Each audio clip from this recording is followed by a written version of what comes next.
welcome to today's show. And today we have Miike Ricksecker. He is an author, researcher, and filmmaker.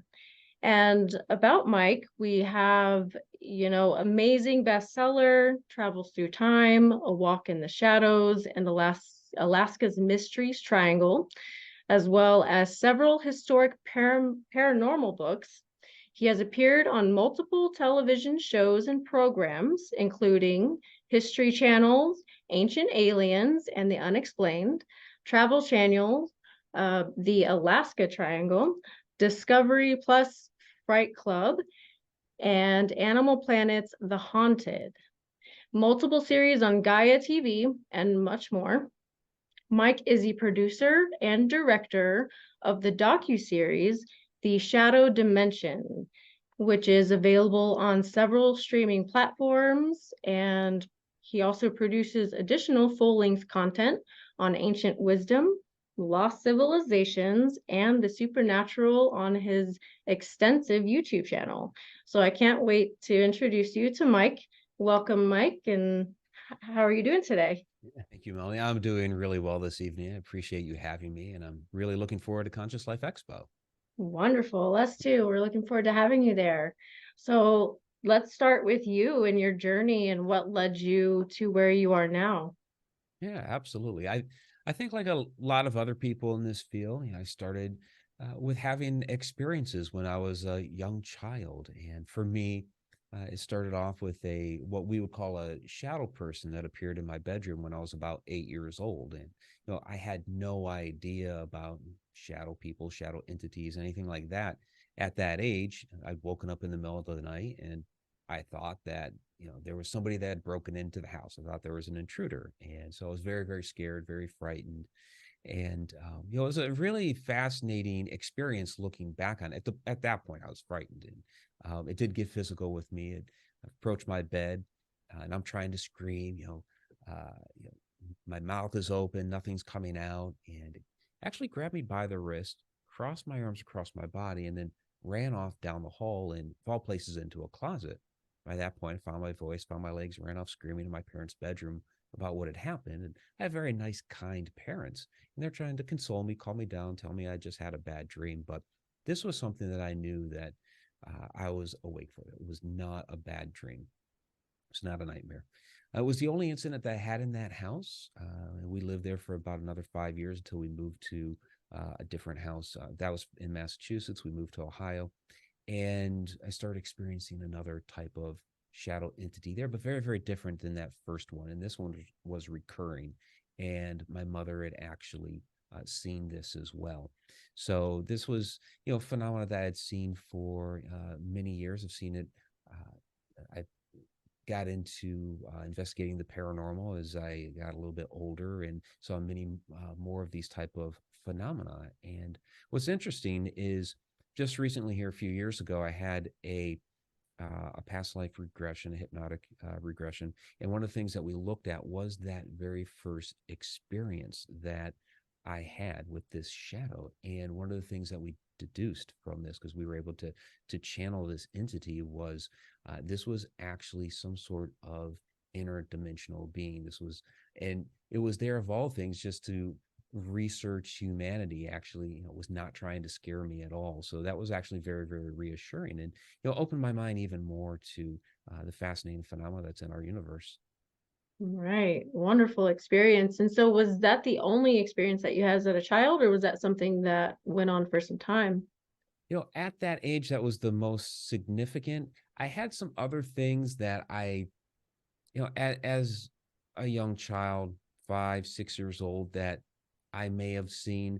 It's really hard to look back and say definitively what those couple of other things may have been, like possibly the apparition of a little girl, something at my grandparents' house that in my little mind at that age, Mhm. I told my grandfather, my father still cracks up about this to this day. I came downstairs the next morning and I told my grandfather, Grandpa, I don't know how to tell you this, but you have a blinking gorilla in your bedroom upstairs.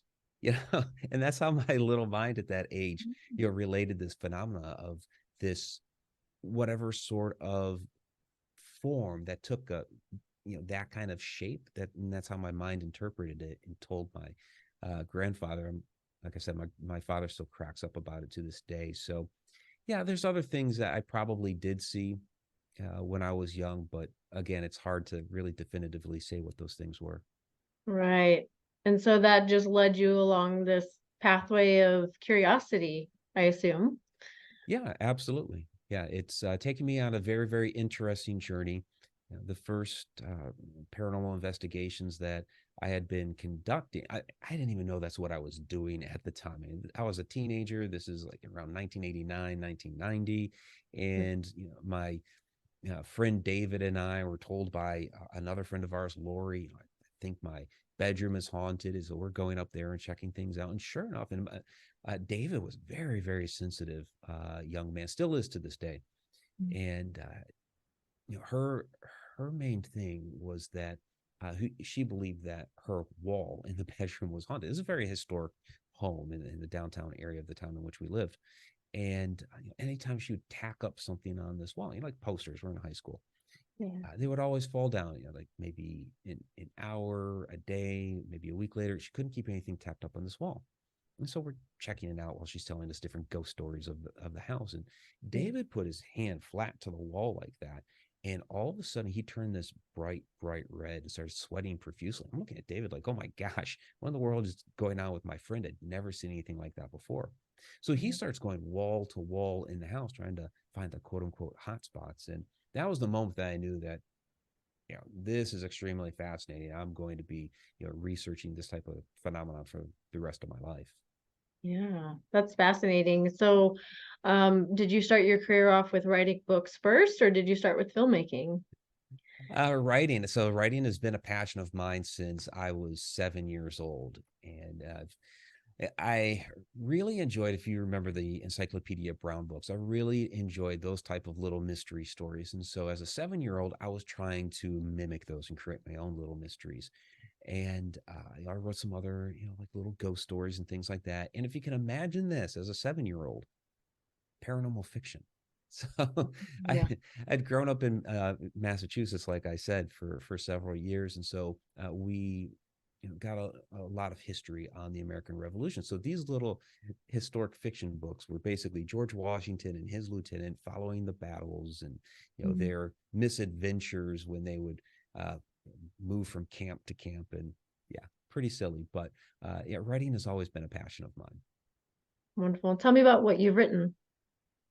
Yeah, I have 13 books to my credit right now. The first two books were actually, in the same vein. They're mystery novels of, that I kind of harken back to when I was a child. And then I have several historic paranormal books. It was kind of a interesting way that the universe called me in that, I'd always had that interest in the supernatural, paranormal. I'd always done research. And this is how to tell you how long ago it was, marketing my first mystery novel on MySpace, and my editor for my first paranormal themed book uh, had found me there, and she said, I know you're a fiction writer, but I see you're in Maryland, and that's where I was living at the time, and you also have an interest in the supernatural. We are expanding our line of paranormal books, and would like to know if you would be willing to actually turn to nonfiction here for a book and write about true ghost stories and hauntings in the state of Maryland.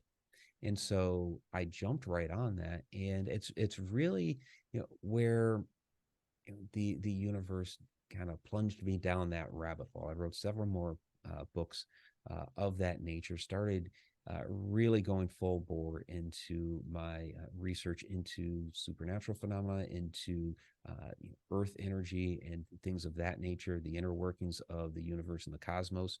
And it's really the last three books which I've really taken and encompassed that research into some more cohesive books, where the other ones were more kind of a smattering of stories across different states, Maryland, Oklahoma, the Midwest. These were, okay, I'm going to take shadow phenomena, my experiences that other people have had, the science behind it, the mysticism behind it, ancient history, and pour it all into this book. Alaska's Mysterious Triangle was I'd spent 3 years in Alaska as a member of the United States Air Force, and I was fortunate enough that, given some of the research I'd been doing on portal activity and ley lines and things like that, that I was called upon for the show The Alaska Triangle to bring that knowledge into the television show. So it was just really natural to write a book about that. But that also caused me to look at all the other areas like that across the world. And Right. then this latest one, Travels Through Time. This is the beginning of a series of books that I call Connecting the Universe, which originally was going to be its own book. But when I was out in Egypt this past year, co hosting a tour, I had just gotten done doing a very large presentation, a lot of different phenomena out there in Egypt. And coming away from that, heading off toward one of the temples, it just struck me that connecting the universe is not just one book; it's an entire series. And I decided to start off with time, the nature of time, the possibilities of time travel, because really it's the basis for our experience here. It's that mechanism for the way we keep track of our reality as we reside within this dimension. And so I thought it was a nice base to start that entire series from. Wonderful. And is that available now? And where can we find those? Okay. Yeah, it's available now. It was released August 1st, so it's my latest work, very new. You can find it anywhere books are sold. Amazon, Barnes and Noble, any of the brick and mortar bookstores can carry it. If yours does not, you can always ask them to order it, and they will. But yeah, available pretty much anywhere online. Great. Wonderful and amazing. And so you started your filmmaking on the Alaska Triangle. And then where did you go from there? Well, that was a different production company that Okay. was out of the UK, and I'd been on a couple of television shows prior to that, and then since. Really, my filmmaking began with kind of like a number of people in these days through YouTube. That it was I was an amateur filmmaker at that time, and going out on paranormal investigations or going to a historic location, and we're going to talk about the history and have the docents there talk about the different phenomena that happens at these places. That's really where I got my start, and then I started doing my own live stream show, which I've been it's going on 8 years now, something like that. And so that's really where I got my start. But then I wanted to do something much bigger production. So to complement my book A Walk in the Shadows, I produced the Shadow Dimension docu-series, which is running now on Tubi TV, the Roku channel, several other streaming platforms, which is a 6-part series which dives into all of that fascinating shadow phenomena, interviewing people that have had these experiences, going to locations that not only report that type of shadow activity, but also report portal activity to see if there's a correlation between the phenomena that people are experiencing at these locations and the earth energy that may be there as well. Right. No, that's amazing. That's fascinating. That's a good topic. And that you can really look at that anywhere. So thank you for doing that. And Thank you. tell us what you do on Ancient Aliens. Yeah, Ancient Aliens. I've been fortunate enough to appear on a number of episodes. The first one was on was on shadow entities, that particular episode, and I guess they liked me enough that they said, "Well, why don't you come on back? We'll talk about some more things." So the Alaska Triangle was another one, but we've talked about UFO hotspots, and of course, how that relates to the Earth energy there. Talked about some. What was the other one? Commercial UFO sightings. So really kind of across the board here. And yeah, they may just be having me back for the next season as well. Awesome. And is that going to be different from the Animal Planets, the Haunted? Or Yeah, the Haunted ran for about 3 seasons. About 10 years ago. That was a while ago now. And so wow. that was more of it was interesting because yes, it was a paranormal investigative show, but it was actually from the angle of the animals at the whether it was a home or maybe it was a farm or whatever it was, Mm. that were actually experiencing the paranormal activity because they're more sensitive to that type of activity than we as humans. So, with the particular episode that I was involved with, there were a couple of cats at the household, but they were experiencing quite a severe haunting. We were able to go in and help them with that. So that was really my introduction to television. Nice, wonderful. And so I have the understanding that you also provide online courses. Is that so? Yeah. Connecteduniverseportal.com. That's my online learning platform. And so we do a number of different things out there. I have some just, straight up courses like on shadow entities. I have a course on ancient Egypt. We do a yearly tour there, Stargates of Ancient Egypt. We're going back in April.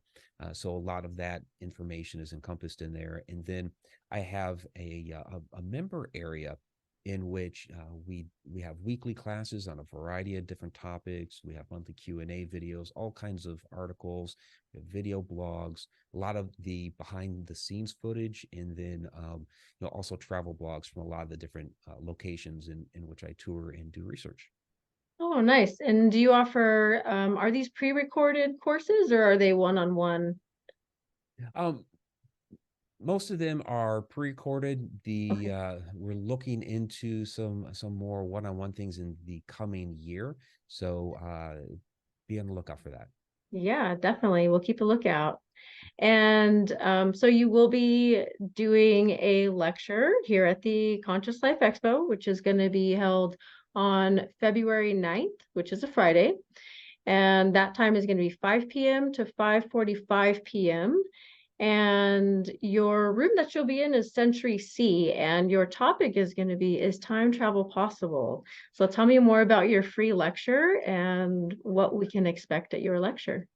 Yeah, absolutely. Is time travel possible? So this is based off my latest book, Travels Through Time, and really dives into those ideas about time being the fourth dimension, how time actually doesn't really exist. My theory of what I call stacked time theory, that is all time is concurrent, that each moment, take where you're sitting right now, and every moment that has happened, is happening, and will happen are all stacked on top of each other, each moment like a photograph, and how we might be able to move through that stack. And also looking back at events that have happened in the past through ancient history up to modern times of where people may have actually been experiencing these sorts of things. Oh, wonderful. So will there be any engagement that the guests can kind of work together? Is this something that's like, is it a I, group? I yeah, I always offer a Q&A at the end of these. So, what we'll do is, we'll have a short lecture, we'll open it up to Q&A and discuss amongst us these different types of topics. Oh, wonderful, wonderful. So what other topics will we look at during your lecture? Is that just time and travel, or is that other top like kind of touch into other topics as well? It does. So, when we look at time, it act because it permeates throughout our entire universe. So, we'll look at the possibility of time slips. We'll look at dreams and premonitions. Again, we'll dive into ancient history and how the ancients had interpreted time. We'll look at what I call the doppelganger effect. And so, yeah, there's a lot of different types of topics that we'll explore during the lecture. Great. That sounds fascinating. I would like to check that out. So that's going to be Great. Friday, February 9th at 5 p.m. until 5:45, and that's going to be a free lecture. And is there anything that you can recommend for anybody that's never been to the expo and what they should expect when they come to see you or the expo? I would say, keep an open mind. There's just looking at the lineup at the Conscious Life Expo, there are so many wonderful people that are going to be there. So, come with an open mind, with an open heart, tap into that energy, and you're going to learn so much and take away so much from this expo. So, enjoy. Yeah, I can't go wrong there. There's that many topics. And so is this your first time at the expo? this is my first time at the expo, but I've known many people who have been going for years. I know several of the other speakers, and I've always heard many wonderful things about Conscious Life Expo. Yeah, it's gonna be a great experience. And so share with us your website and how our community can reach out to you. Absolutely. My personal website is mikericksecker.com. You can find all my books out there, many other links to different projects that I'm working on. My online learning site is connecteduniverseportal.com. And you can find me on all kinds of social media, Facebook, Twitter. Well, I guess it's X now. And Instagram, TikTok, all those. Yeah. And Great. the And YouTube then, channel, Mike Ricksecker. Yeah. oh yeah, tell us what we can find on your YouTube channel. Yeah, YouTube channel has over 700 videos out there. So I do the weekly live stream out there on Wednesday nights, as consistent as I can. I get quite busy sometimes. Might have to delay it a day or what have you, but I have the weekly live stream show out there, and then all kinds of videos on different topics, and ancient wisdom, UFOs, psychic phenomena, many different topics. Wonderful. And I was looking at your website and I saw that you have some podcast Mhm. episodes there. Can you tell us more about that? Yeah, the podcast is Connecting the Universe, and so the live stream that I do on YouTube, Mhm. that becomes the Connecting the Universe podcast, which is on a variety of different platforms like Spotify, iHeartRadio, iTunes, all of that. And for those that are members of the Connected Universe portal, we have an after show for that, so you can hang out behind the scenes and Oh, ask your own personal questions and kind of relax and kind of chill for a little while and kind of wow. get a little bit deeper into the whatever our topic was for that evening. Yeah, probably a little bit more personal for some Right. people. That's amazing. That's great. And then what other social media platforms are you on right now? Yeah. So Facebook, Instagram, TikTok, Threads is the new one now. Twitter, which used to be X. What else? If there's a social media platform out there, I'm probably on it. Okay, do you have it like TikTok and Yeah. is that on there too? Okay, we'll get all of those links posted for everyone so that they can reach out to you and whatever's convenient for them. So that we can reach out to you for your Mhm. books or any questions or podcast info. Absolutely.